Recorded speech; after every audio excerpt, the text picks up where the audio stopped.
Failure is not something often associated with Naruto Uzumaki. His story, as many know it, is one of perseverance, of boundless energy, of never giving up, no matter how bleak things may seem.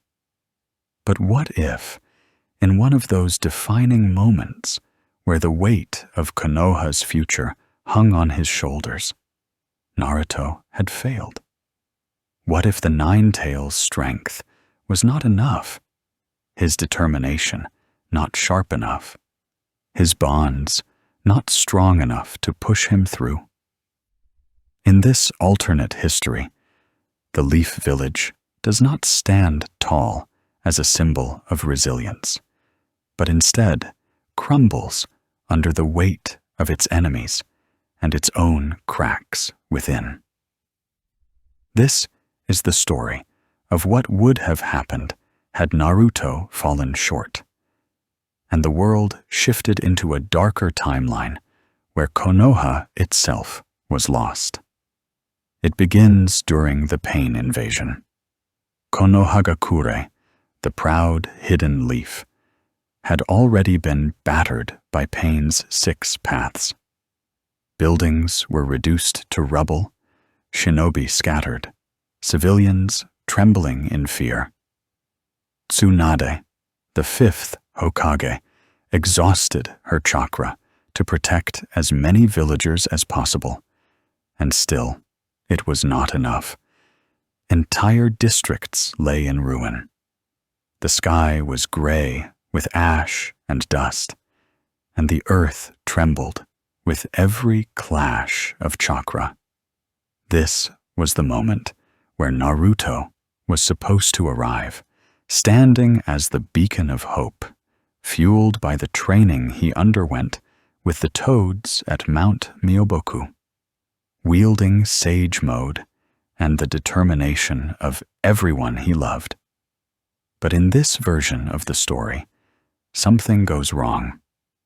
Instead of mastering the delicate balance of Sage Mode to perfection, Naruto miscalculates. His clones fail to supply him chakra at the critical moment, leaving him vulnerable during the clash with the 6 paths of pain. The battle stretches longer than expected, draining him further. The Nine-Tails, frustrated at Naruto's weakness, claws at the edges of his mind, taunting him to give in. In the true timeline, Naruto's willpower and the memory of Jiraiya and the villagers' faith in him kept him steady. But here, exhaustion and doubt cloud his heart. His Sage Mode falters, and before he can recover, one of the paths drives through his defenses. Konoha watches in horror as their champion is struck down. Naruto collapses, his body battered, his spirit struggling to rise again. He tries, of course. He always does. But this time, his strength fails him. Pain seizes the opportunity, capturing Naruto with chakra rods, pinning him down, sealing his movements.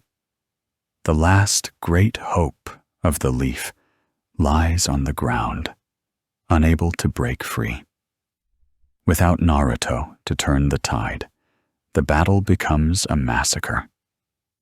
Tsunade falls into a coma from chakra depletion much sooner, leaving the village without its Hokage. The ANBU and Jonin fight bravely, but against the coordinated might of the 6 paths, they are hopelessly outmatched. Shikamaru, Ino, and Choji attempt to rally survivors, but are overwhelmed. Hinata, who still bravely charges forward to protect Naruto, is struck down mercilessly, her sacrifice now only deepening the despair, rather than awakening Naruto's latent power.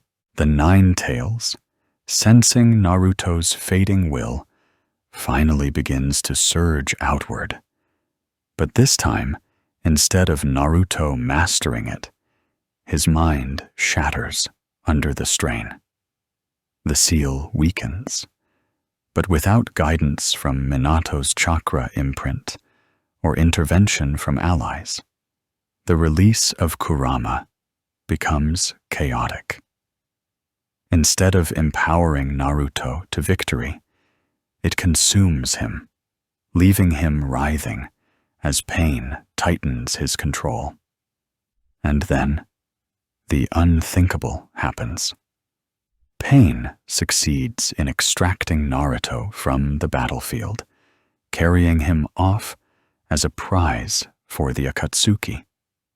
Konoha, broken and bleeding, watches their last chance of salvation vanish into the distance.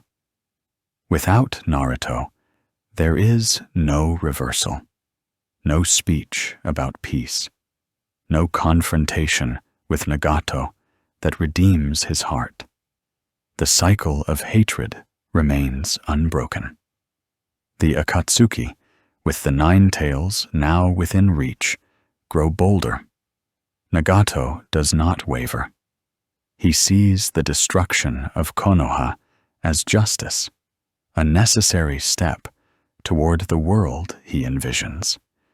Instead of reviving the fallen villagers as he did in the true timeline, he simply leaves them in the ruins of their once proud home, the corpses scattered across the rubble. The hidden leaf becomes a graveyard. Survivors scatter, fleeing into the forests, carrying with them the bitter taste of failure. In the aftermath, the world shifts. The 5 great nations no longer see Konoha as a mighty power. The destruction weakens their alliances and emboldens their enemies. The Akatsuki move more openly, gathering Jinchuriki without the interference of the leaf's strongest shinobi. Without Naruto to rally them, the allied shinobi forces are never born.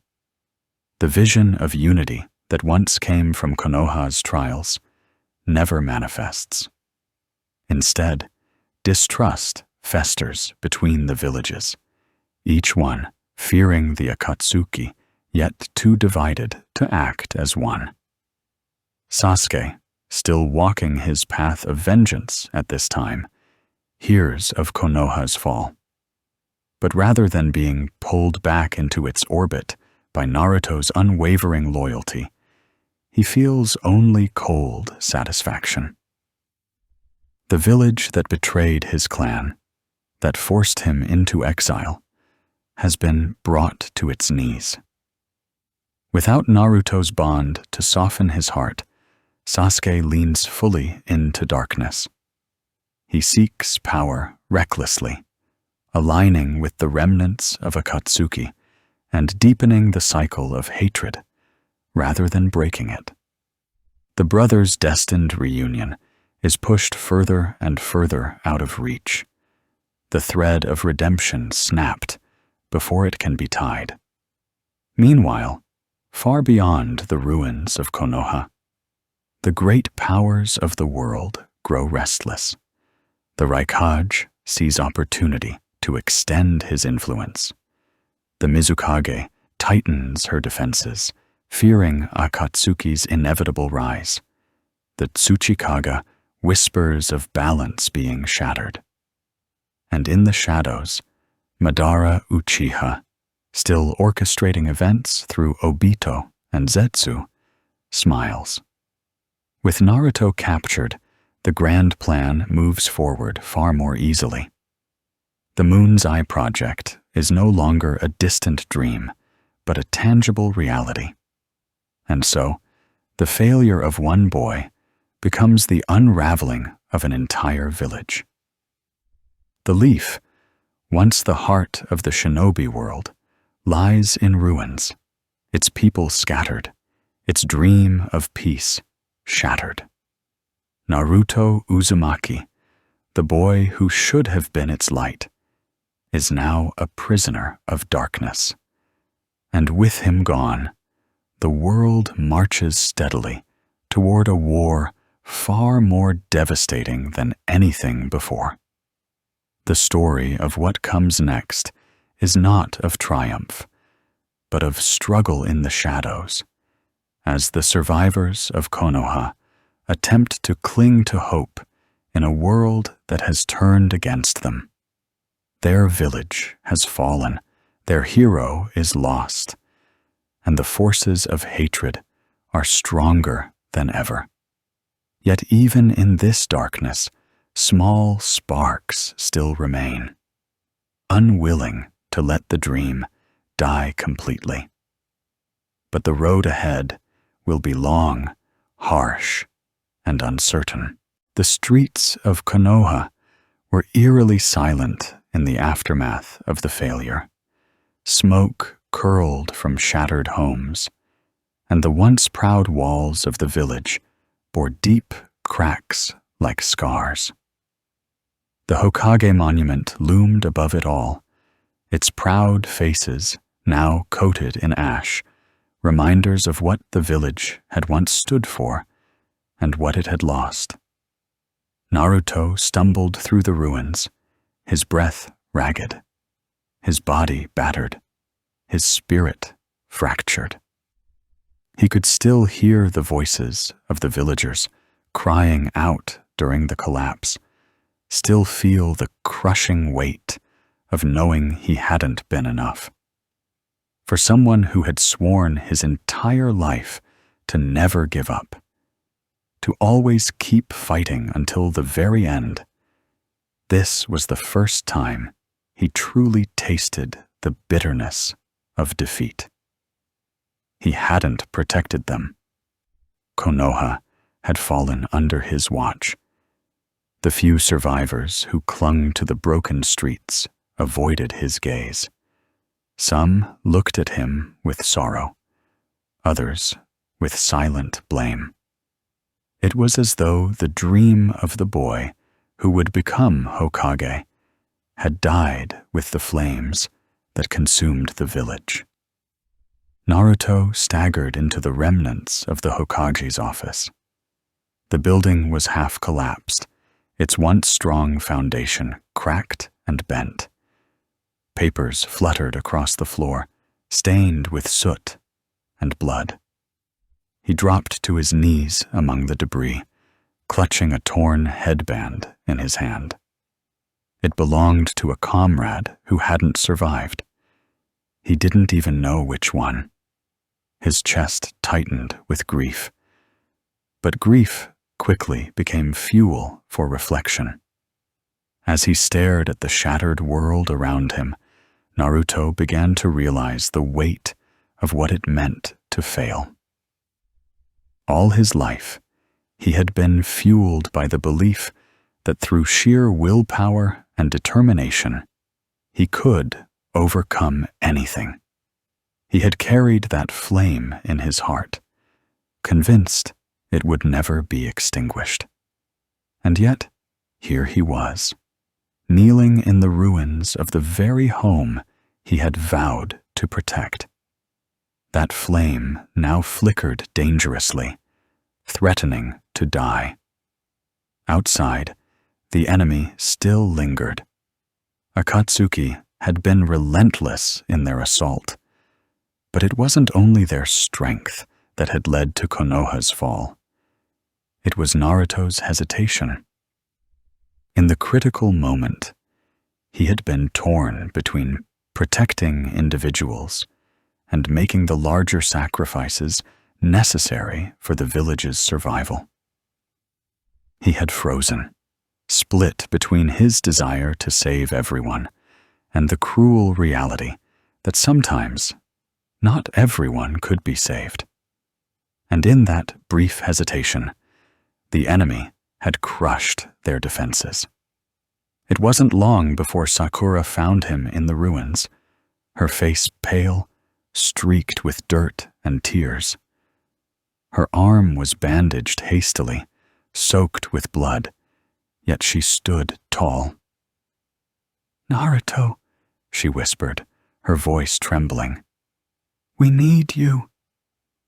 For a moment, he couldn't look at her. What kind of leader could he be now? What kind of Hokage could he claim to become when his village lay in ruins? But Sakura knelt beside him, placing a hand on his shoulder. "If you fall apart now, then everything truly will be lost. People still believe in you, even if you don't believe in yourself." Her words hit him like a strike to the chest. Naruto had always carried the burden of being alone, of being shunned by the village, and he had turned that pain into the strength that pushed him forward. But now he realized something different. Leadership wasn't about never failing. It was about standing back up when failure crushed you, about carrying the weight even when it broke you down. The remnants of the Konoha 11 gathered that night under the broken sky. Shikamaru's mind was already racing, his tired eyes scanning the horizon as though searching for a strategy that might save what little remained. Neji stood silent, his Byakugan scanning for threats, his face grim but focused. Hinata clung to hope with quiet determination, her voice steady, even in despair. And Sasuke. Yes, Sasuke had returned when the fall began, driven not by loyalty to the village, but by his own vengeance against Akatsuki. Yet in the ashes of Konoha, his presence meant more than words. Naruto could see it. Even Sasuke had something left to protect. The group of survivors knew the war wasn't over. The village had fallen, but the will of fire could not be extinguished so easily. The embers still glowed within them, waiting to ignite once more. Naruto stood among them, his fists clenched, his eyes burning with something sharper than grief. Resolve. He thought back to his promise to Jiraiya, to carry the dreams of those who came before him, to find peace, to protect the future. He had failed once, but perhaps failure was not the end.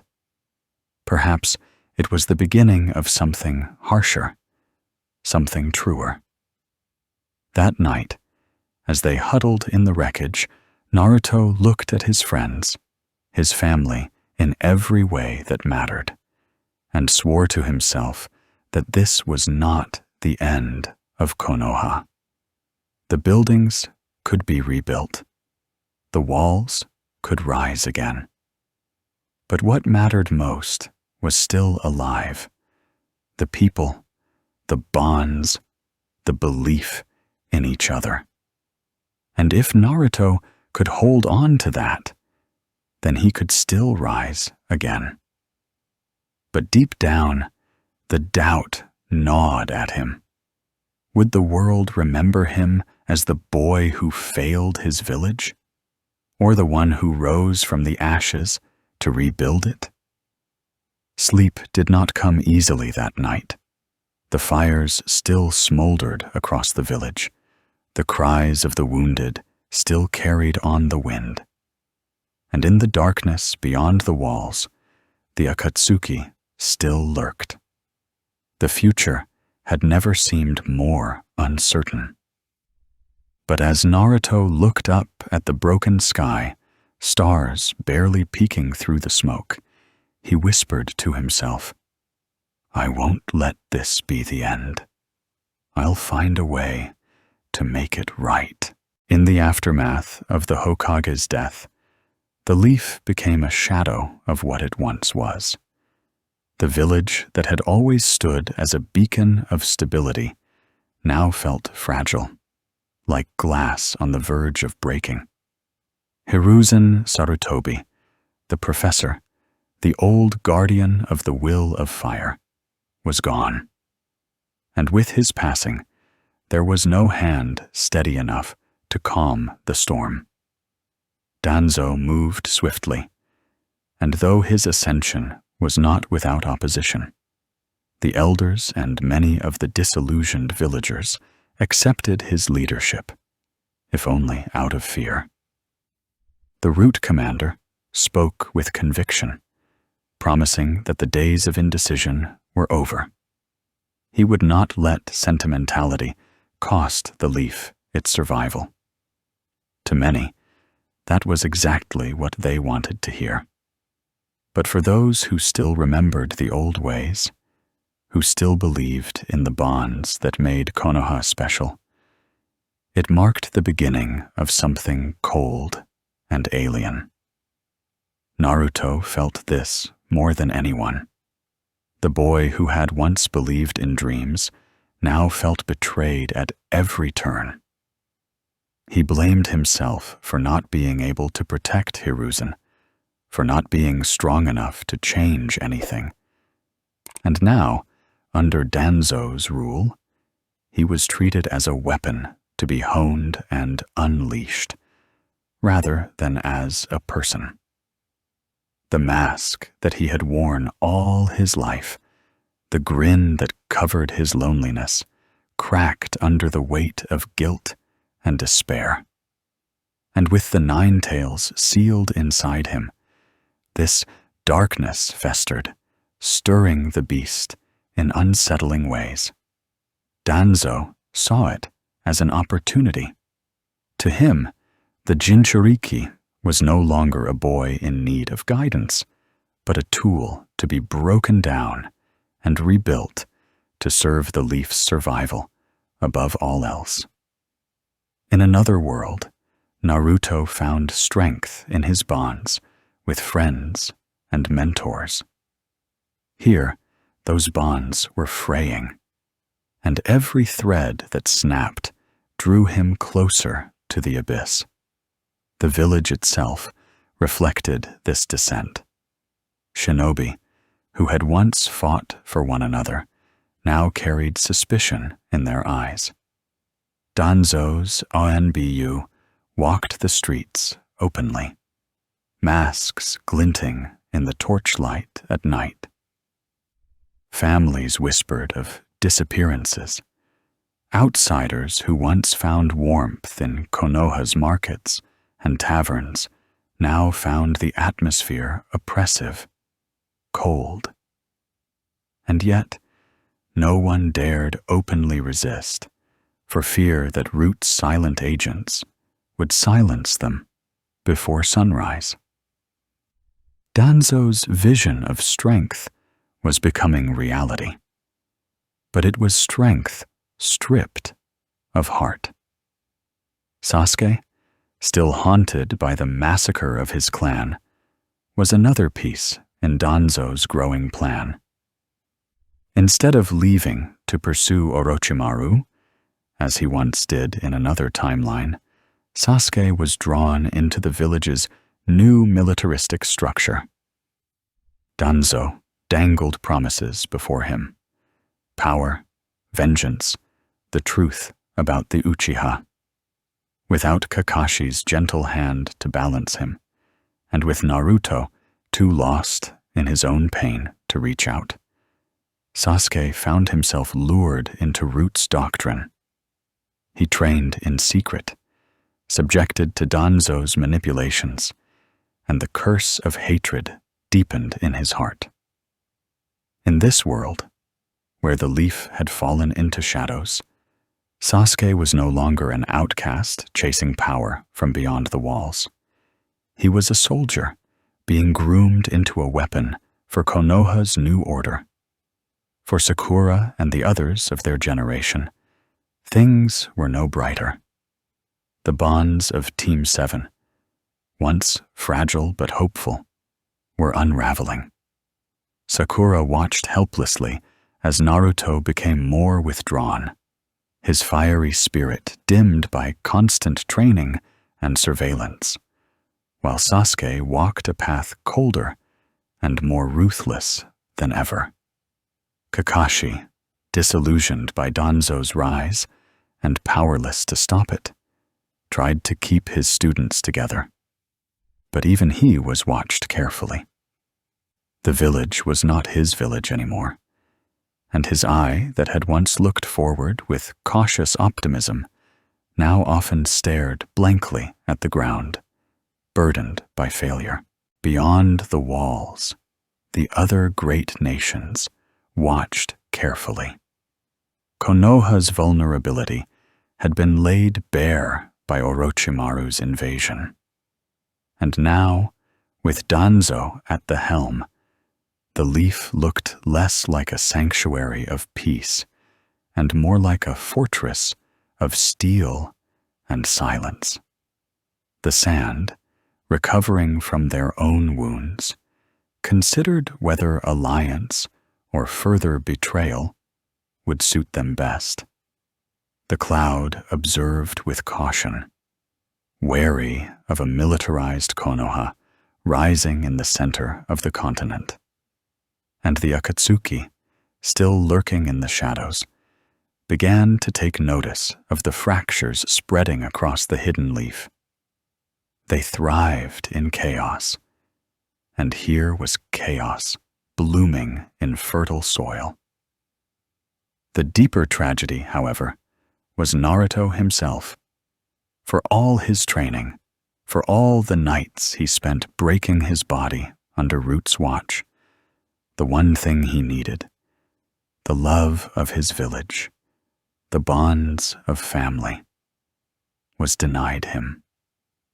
His heart ached, not only with grief for Hiruzen, but with the loneliness of a future that seemed to have no light. Danzo believed he was molding the boy into the perfect weapon, but what he was truly creating was something far more dangerous, a Jinchuriki without hope. The fox inside Naruto whispered constantly, feeding on his despair. Kurama's voice, once faint and muffled, grew louder, tempting him with promises of strength, of release, of revenge against those who had used him and betrayed him. It was a dangerous seed to plant, and no one in the village seemed to realize how close they were to losing control. The will of fire, the philosophy that bound the leaf together, was dimming. Where once shinobi risked their lives for one another, now they feared stepping out of line. Where children once dreamed of becoming heroes, they now whispered about surviving long enough to see adulthood.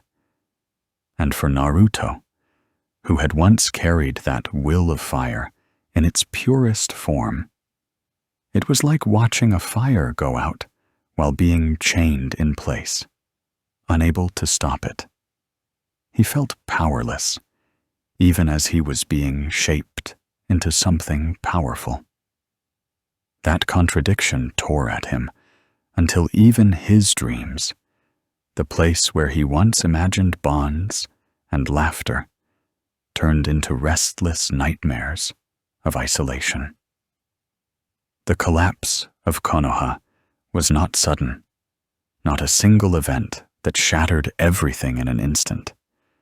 It was slow, deliberate, a suffocation of spirit that spread like fog until the village barely recognized itself. The streets were the same. The walls still stood. The symbol of the leaf still fluttered in the wind. But the soul was gone.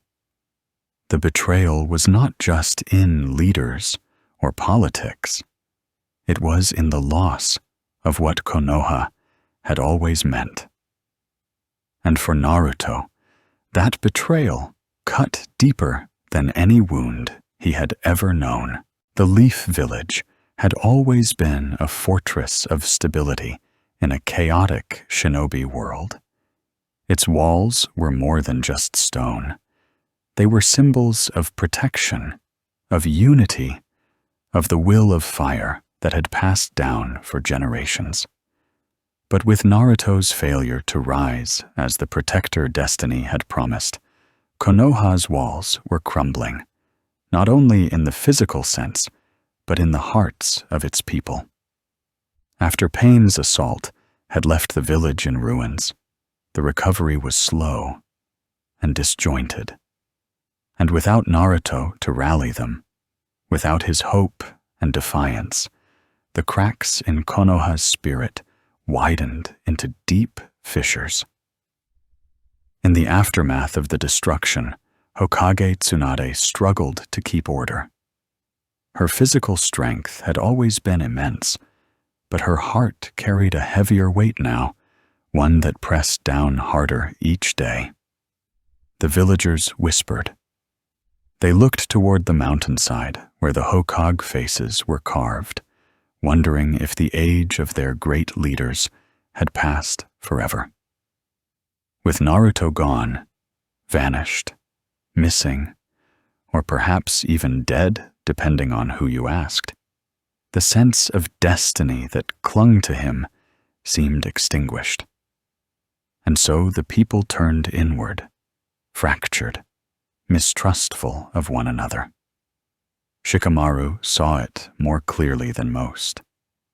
A strategist by nature, he could read the shifting winds of morale, the subtle tones in conversations, the way the villagers carried themselves. He knew Konoha was in a downward spiral. He tried to hold his team together, pushing them to take on more missions to re-establish the village's reputation. But even he could not fully suppress the gnawing emptiness Naruto's absence had left. Whenever they gathered, Choji would glance at the spot where Naruto usually sat. Ino would sometimes bite her lip, as if about to call his name before catching herself. Even Kakashi, who was appointed acting Hokage when Tsunade collapsed into her long coma, could not hide the quiet sorrow that lingered in his eyes. And it wasn't just sorrow. It was guilt. Kakashi blamed himself for not protecting Naruto, for not teaching him enough, for not ensuring that the boy who had carried everyone's hopes wouldn't vanish into despair or worse. But no matter how much regret weighed on him, there was no bringing Naruto back, and in the cruel silence of his absence, enemies moved closer. The Akatsuki, sensing weakness, accelerated their plans. Without Naruto to guard the Nine Tails, their attention shifted toward the other Jinchuriki. And without Naruto's defiance and the chain of events he would have triggered, the resistance against them was weaker, scattered. One by one, villages began to fall under Akatsuki's quiet influence. Some surrendered out of fear, others because they believed in the twisted dream of peace that Nagato and his allies offered. But Konoha's fall was not swift. It was slow, a long unraveling that felt like a wound reopening again and again. By the time Sasuke Uchiha returned to the outskirts of the village, his vengeance against Itachi complete, he found not the proud, unyielding Konoha of his childhood, but a broken settlement barely clinging to survival. The sight stirred something complicated within him. He had left with hatred, but now what remained was closer to pity. And yet, Sasuke was not there to rebuild or to heal. He returned only to confront the ghosts of his past, to see for himself whether Konoha had suffered enough for the crimes it had committed against his clan. But the broken state of the village did not fill him with satisfaction as he might have imagined. Instead, it filled him with emptiness. He had thought vengeance would give him clarity, but standing before the hollow shell of what had once been his home, he only felt adrift. The irony was bitter. Had Naruto been there, had he survived and stood as Konoha's light, he might have been the one to challenge Sasuke, to force him to reckon with more than his own grief. But without Naruto, there was no confrontation, no battle of ideals. There was only opulence.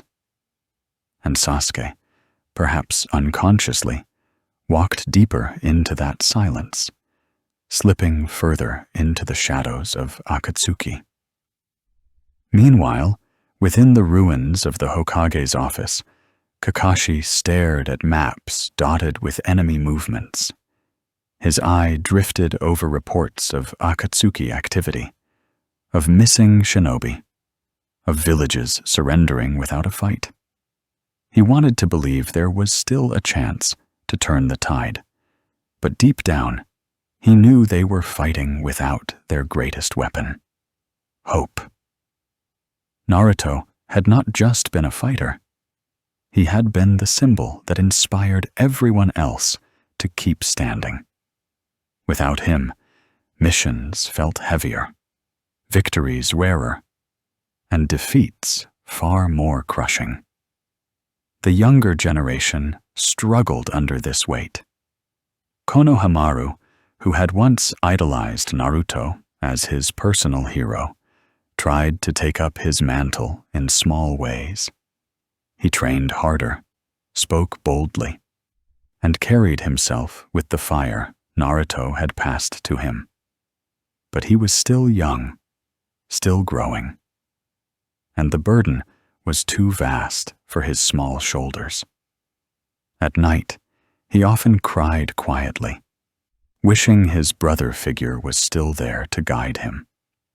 And beyond the leaf, the great powers of the shinobi world began to stir. With Akatsuki's grip tightening, rumors of a coming war grew louder. The 5 Kage were no longer in balance, and without the unifying spark Naruto's actions might have provided, distrust flourished. Villages hoarded power, formed uneasy alliances, and whispered about betrayal. The fragile peace between nations, once maintained by sheer exhaustion from previous wars, was beginning to splinter. It was inevitable that someone would exploit Konoha's weakness. The remnants of Danzo's root faction whispered of taking control, of enforcing a harsher order that would restore the village by fear, if not by loyalty. Their methods were brutal, their ideology unforgiving. But in desperate times, even such promises began to appeal to those who had lost faith in the will of fire. Konoha teetered on the edge, not only threatened from outside, but hollowed from within. And through it all, there remained the question none could answer: what had become of Naruto? Some believed he had died during Pain's invasion, buried under the rubble. Others claimed he had been captured by Akatsuki, his power now fueling their dark ambition. A few dared to hope he still lived somewhere, wandering, lost, but not gone. That fragile hope flickered in hearts here and there, but it was too faint to guide the village as it once had. In the quiet nights after the chaos, Konoha was a village haunted by what-ifs. What if Naruto had succeeded? What if he had stood at their side during the darkest hour? Would the leaf still be strong? Would the world still believe in their fire? But the answers never came, and the silence between each whisper grew heavier.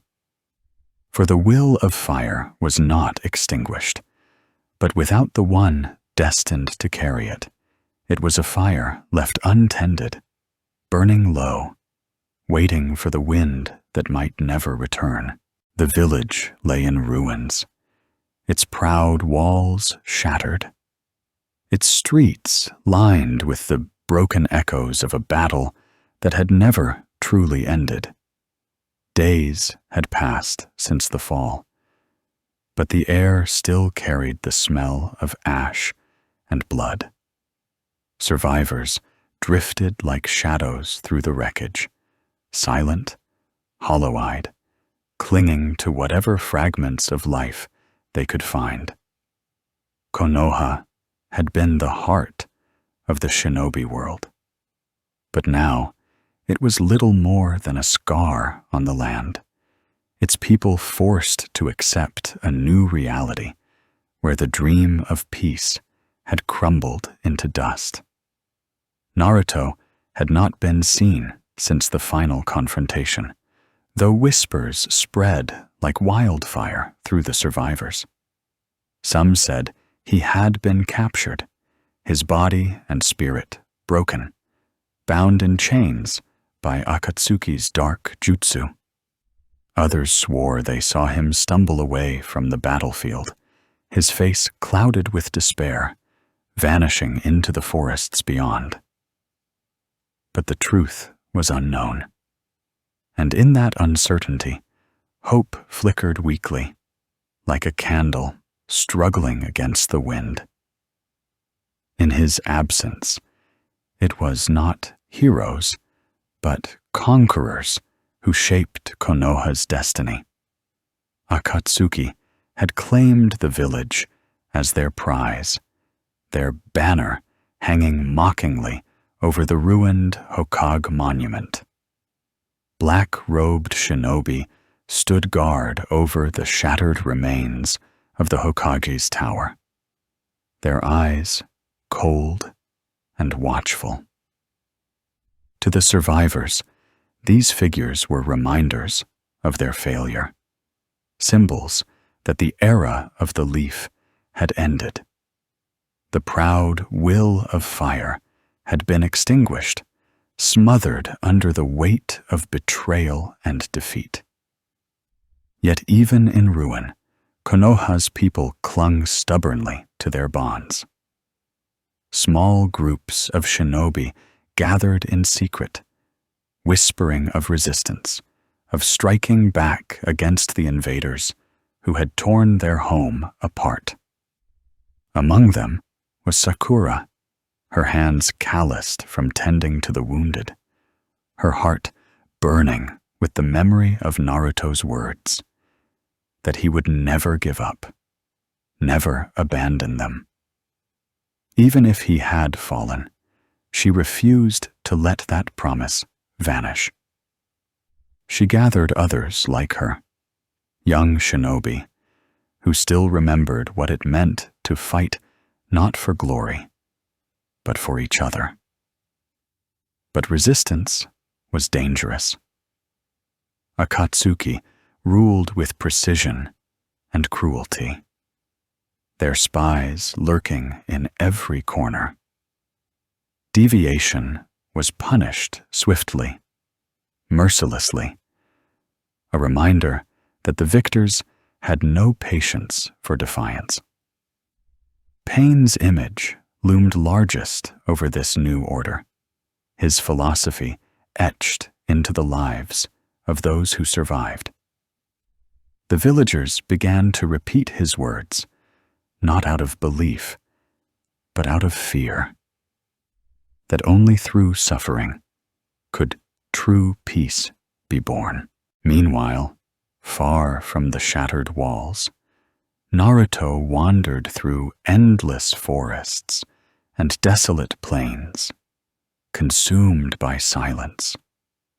He was alive, but it felt as though the part of him that had carried the dreams of the leaf had died in the ruins. His failure haunted him, pressing against his chest with every step. He had promised to protect the village, to stand as its shield. But when the moment came, his strength had faltered. He had failed not only himself, but the countless faces who had believed in him. Loneliness wrapped around him like chains. Kurama's voice, once fiery and unyielding, had grown quieter, more reflective. "You lost because you carried it all alone," the fox murmured in the darkness of Naruto's mind. "You tried to bear the weight of an entire village, and no one can endure that without breaking." Naruto wanted to argue, to shout, but he could not. He knew it was true. Yet in his exile, seeds of clarity began to take root. Perhaps protecting Konoha had never meant standing above it as a savior. Perhaps it had always meant standing within it, as one of many, leaning on others as much as they leaned on him. That realization was fragile, unshaped, but it lingered within him like an ember refusing to die. Back in the village, resistance stirred again. Whispers spread that Naruto still lived, that he had not been defeated, but was preparing for a return. Some dismissed it as fantasy, the desperate ramblings of people who needed a hero. But for Sakura and those who had fought beside him, the thought was enough. Hope, even faint and distant, had a way of burning brighter in darkness. The cycle of suffering was not yet complete. Konoha was broken, but it was not erased. Its bonds remained, thin but unbroken, like threads binding the hearts of its people together. And Naruto, wandering through solitude, still carried those threads within him, tugging him back toward the village that had fallen, but not yet surrendered. The night was long, but dawn always waited beyond it. Naruto walked through the silent forests that bordered the ruins of the hidden leaf, his steps heavy, his spirit burdened with a weight he could not put into words.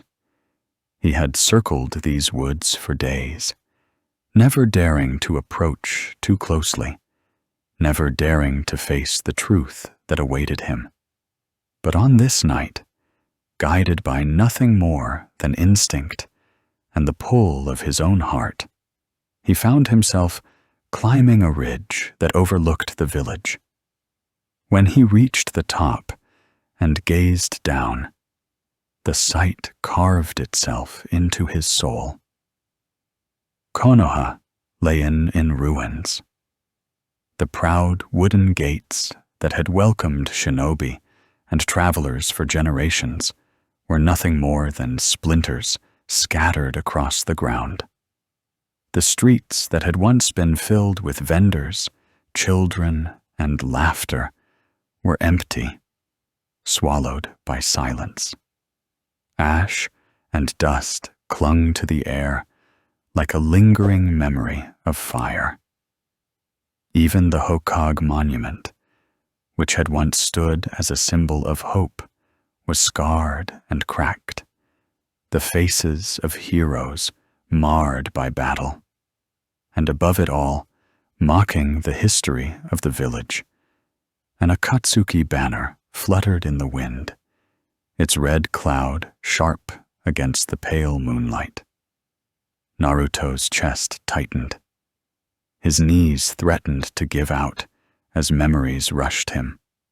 Iruka's warm smile, Tuchi's cheerful laugh at the ramen stand, the days he had raced through these very streets with Sasuke and Sakura at his side.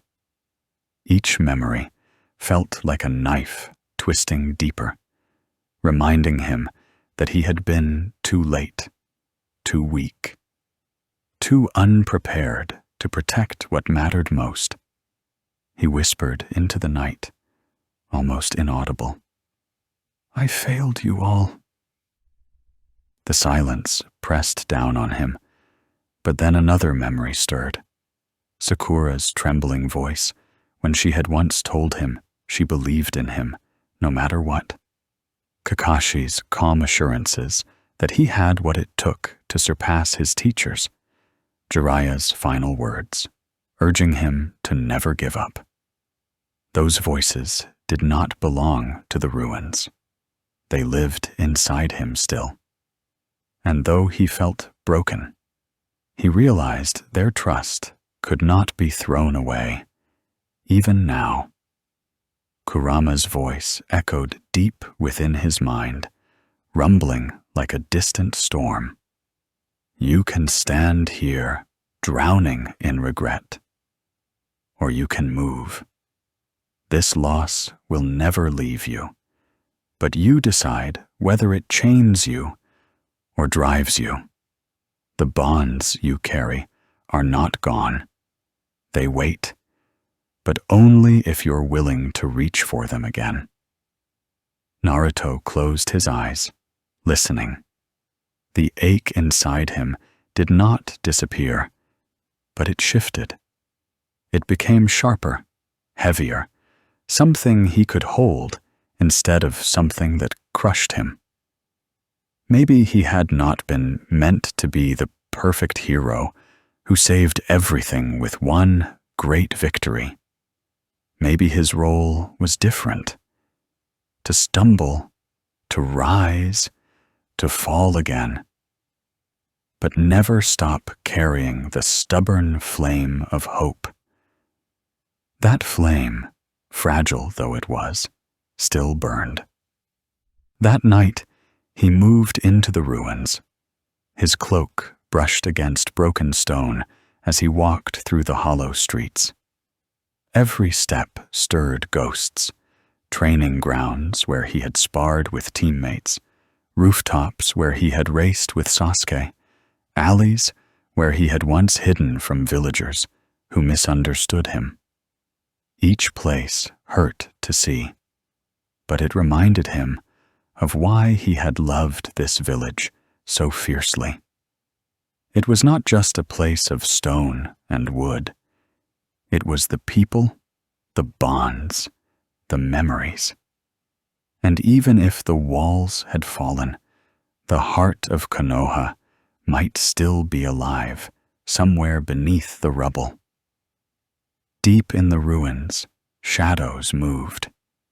Naruto followed carefully until he reached what appeared to be an abandoned storehouse. Inside, he found them, men and women, shinobi and civilians alike, huddled together, their eyes wary and tired. When they saw him, silence fell. Some blinked in disbelief, others stiffened as though they did not trust their eyes. For a long moment, no one spoke. Then, from the crowd, Sakura stepped forward. Her clothes were worn, her hair tied back hastily, her eyes heavy with exhaustion. Yet, when she saw Naruto, her breath caught and her lips trembled. "You're alive," she whispered, the words fragile, as if she feared they would shatter. Naruto felt his throat tighten. He had imagined this reunion countless times, but now that it was real, all the words he had rehearsed dissolved into ash.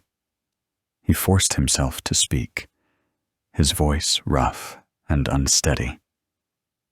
I couldn't protect you.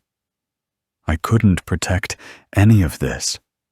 Konoha fell because I wasn't strong enough. But I'm here. I won't leave you. Not now, not ever. I'm not asking you to see me as some hero. I'm just Naruto. And if you'll let me, I'll fight with you again. For a heartbeat, no one answered. The silence felt unbearable, but then it began to shift. A murmur ran through the survivors. Some exchanged glances, some bowed their heads as though a weight had lifted. Even if they did not fully believe yet, even if they still carried doubt, they could feel something stir. For the first time since the fall, hope crept into the room. Not the desperate hope of waiting for rescue, but the grounded hope of fighting together. Sakura's eyes softened. She stepped closer, placing her hand gently on his arm. We never stopped believing you'd come back, she said quietly. Even when everything was taken from us, we held on to that. If you're really here, Naruto, then maybe we can rise again. Others nodded slowly, one by one, their weary faces beginning to carry the faintest spark of resolve. They had lost their homes, their families, their way of life. But in this single moment, surrounded by rubble, they remembered they were not yet defeated. And so, beneath the watchful eyes of the Akatsuki, who believed they had won, the Hidden Leaf's survivors gathered in the shadows, whispering plans, sharing strength, clinging to one another. They were no longer a village of walls and monuments. They were a village of bonds, and that could never be destroyed so easily. Naruto stood among them, his heart steadier than it had been in days. He did not know how they would win, or how long it would take, but he knew that Konoha's story was not over. The flame that had nearly gone out now flickered again, and in that quiet flicker, the will of fire lived on. The first light of dawn crept slowly over the horizon, painting the ruins of Konoha in muted shades of gold and gray. Naruto stood atop a broken wall, looking down at the faces of the survivors gathered in the square below. It was a fragile assembly, the weary and the broken. Yet even in their exhaustion, there was something that the Akatsuki could not extinguish. A spark of determination. A quiet, resolute refusal to be erased. For the first time since the fall, the village breathed as more than ruins. It breathed as possibility. Naruto felt the weight of responsibility press upon him once more. He had failed once, and the consequences had been catastrophic. But he could not allow that failure to define the rest of his life. He began to walk among the survivors, listening to their stories, offering words where he could, sharing their silence when that was all they could bear. In the shattered streets, he discovered the small threads that still connected them. A child who had protected her younger sibling through the night. A shinobi who had shielded civilians from Akatsuki patrols. A family who had worked tirelessly to keep a makeshift infirmary running. Each of these acts, small in isolation, formed a network of resilience that even destruction could not sever. He met Kakashi first, the veteran Hokage who had once trained him, who now bore his own scars from the battle. Kakashi's single eye, calm but tired, met Naruto's gaze. "You made it back," he said quietly, his voice carrying relief and the weight of unspoken understanding. "I knew you would." Naruto shook his head, swallowing back the ache of guilt. "I should have been here sooner," he whispered. "I should have stopped this." Kakashi placed a hand on his shoulder, grounding him. "There is no changing the past, Naruto. Only what we do from this moment forward matters. The village is broken, yes, but Konoha is not gone. Its spirit is still alive in the hearts of those who remain. And that includes you." The survivors began to organize themselves under Naruto's guidance, though he was careful to let them speak, to let their voices shape the path forward. They moved cautiously at first, exploring the edges of the village, assessing which areas were safe and which had been claimed by enemy forces. Every encounter, every narrow escape strengthened their resolve, forging a collective determination to reclaim what had been taken from them. Naruto felt the bond of the village, the unseen thread that had always tied them together, grow taut. And it was as though the will of fire had found a new vessel within him. As the days passed, they trained together. Naruto pushed himself and the survivors, showing them how to fight as one, to anticipate and adapt, to hold hope, even when hope seemed impossible.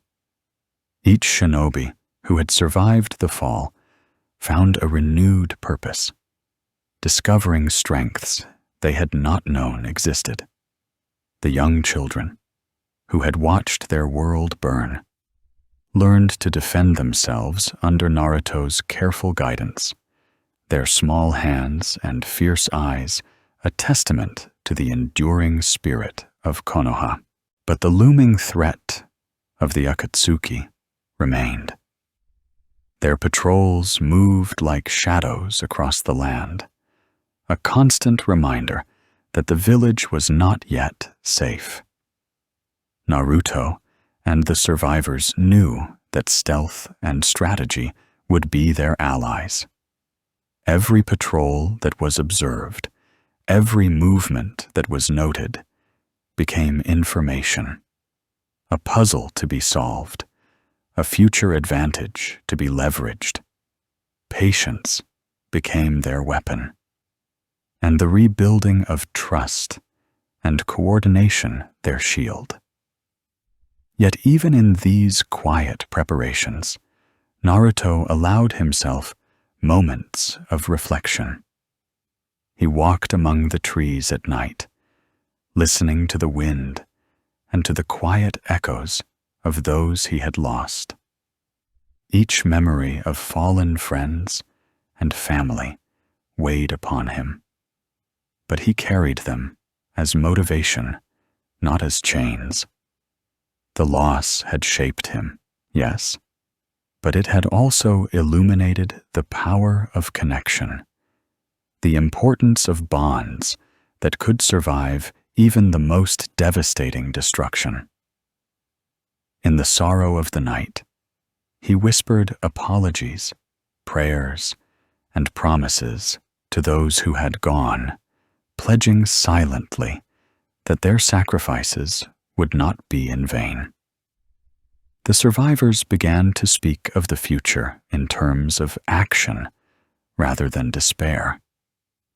They scavenged supplies, fortified what remained of the village, and shared knowledge about the enemy's movements. Naruto guided them, but he did not dominate. He encouraged ideas, debated strategies, and ensured that every voice was heard.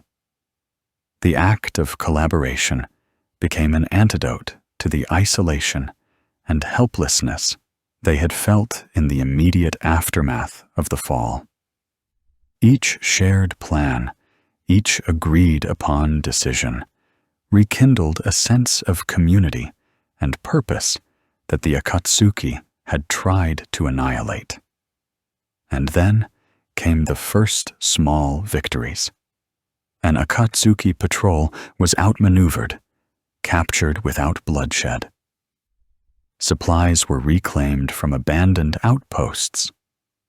Messages were sent to nearby villages, allies who had survived the attacks, inviting cautious support.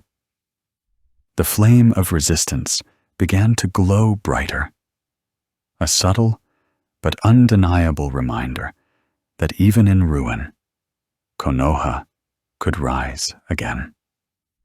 Naruto watched the sunrise one morning, standing on the roof of a partially repaired building. The village was still scarred, the streets still uneven, and littered with rubble. But the faces below were no longer only those of the defeated. They were resolute, determined, ready to reclaim their home. And in that moment, Naruto felt a quiet sense of triumph, not in victory over enemies, but in the survival of the human spirit, the endurance of bonds, and the unbreakable will of a village that had been given a second chance. He knew the road ahead would be long, that battles would come, and losses might still be endured. But he also knew that Konoha's soul was not measured in walls or gates, but in the hearts of its people. And as long as he and those who had survived walked these streets together, guiding one another, defending one another, and holding fast to hope, Konoha would endure. The sun climbed higher, spilling warm light over the village. Naruto lowered his gaze to the streets below and allowed himself a small, steadying breath. For the first time since that night of fire and despair, he felt the truth of his own words.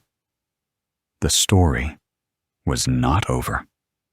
Konoha might have fallen, but it would rise again, not because it could not be destroyed, but because the hearts of its people refused to remain broken. And he, Naruto Uzumaki, would carry that will of fire with him through every shadow, every trial, and every dawn to come.